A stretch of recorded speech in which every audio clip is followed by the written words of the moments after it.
आज ही दुःखद बातमी आपल्याकडे आलेली आहे। मी मारले सूर्याच्या रथाचे घोडे सात, रक्तात पेटलेल्या अगणित सूर्यांनो अशी हाक देणारे बंडखोर आणि झुंजार कवी, विचारवंत आणि दलित पॅन्थरचे संस्थापक नामदेव ढसाळ। नामदेव ढसाळ यांचं आज पहाटे 4 वाजता बॉम्बे हॉस्पिटलमध्ये निधन झालं। ते 64 वर्षांचे होते। दलित तरुणांवर आणि महिलांवर होत असलेल्या अन्यायाचा सामना करण्यासाठी, त्याला रोखण्यासाठी अमेरिकेतल्या ब्लॅक पॅन्थरची प्रेरणा घेऊन 1972 साली त्यांनी दलित पॅन्थरची स्थापना केली। महाराष्ट्राच्या राजकारणामध्ये, समाजकारणामध्ये आणि साहित्याच्या क्षेत्रात नामदेव ढसाळ यांचं स्थान खूप मोलाचं होतं। दलित तरुणांच्या मनातली धगधग एका संघटनेच्या माध्यमातून व्यक्त करण्यात ढसाळ यांचा सिंहाचा वाटा होता। ढसाळ यांचे अनेक काव्यसंग्रह प्रकाशित झाले, पण गोलपीठा हा त्यांचा काव्यसंग्रह खूप गाजला। त्यांची अनेक पुस्तकंही आपल्याला माहिती आहेत। त्यांचं पार्थिव उद्या सकाळी 11 वाजल्यापासून मुंबईतल्या वडाळ्यामधल्या आंबेडकर कॉलेजमध्ये अंत्यदर्शनासाठी ठेवलं जाणार आहे। उद्या दुपारी 1 वाजता दादरमधल्या चैत्यभूमीत नामदेव ढसाळ यांना अखेरचा निरोप दिला जाईल। आपण एक नजर टाकूया नामदेव ढसाळ यांच्या काव्यसंग्रहावर।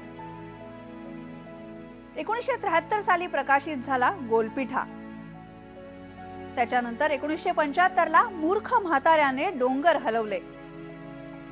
1976 प्रियदर्शनी। 1981 आंबेडकरी चळवळ। 1981 तुही इयत्ता कंची। 1983 खेळ। 1986 गांडू बगीचा। 1995 ला त्यांचा संग्रह प्रकाशित झाला या सत्तेत जीव रमत नाही।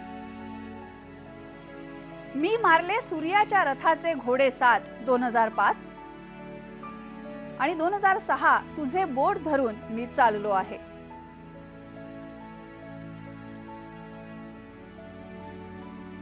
हे झाले काव्यसंग्रह, पण नामदेव ढसाळ यांनी साहित्याच्या क्षेत्रातही ठसा उमटवलेला आहे।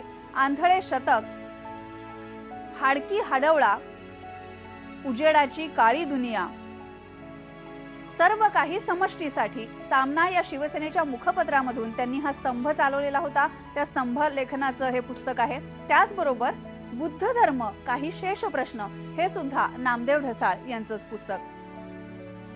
नामदेव ढसाळांना अनेक पुरस्कारांनी गौरवण्यात आलेलं होतं।